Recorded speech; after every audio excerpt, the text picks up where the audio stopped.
మణికర్ణిక యందు మీరు స్నానం చేశారనుకోండి, మీరు మణికర్ణిక అవుతారు. ఇప్పుడు మళ్ళీ తీర్థమునకే ఆ శక్తి ఎందుకుంది?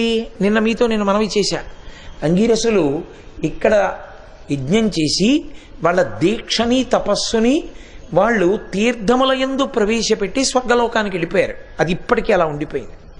ఉండిపోవడంలో తీర్థ స్నానం చేస్తే శక్తి మీలో అవుతుంది, యోగ బలంగా మారుతుంది. అందుకు కదూ శంకరులు మణికర్ణికా స్తోత్రం చేస్తూ యోగాభ్యాస బలేన చంద్రశేఖర తత్పుణ్య పారంగత అన్నారు. ఆ బలం చేత, ఆ పుణ్యము చేత ఇప్పుడు ఈశ్వరుడికి దగ్గరవుతాడు. ఈ దగ్గరవడం ఎలా అవుతాడంటే, పరమేశ్వరుడు ఏది చెయ్యొద్దు చెయ్యొద్దు చెయ్యొద్దన్నాడో అది చెయ్యకుండా ఉండలేనని ఇన్నాళ్ళు అన్నాడు.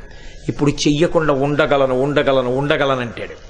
ఈ ఉండగలను అనగలిగినటువంటి శక్తి తీర్థస్నానం చేత వస్తుంది.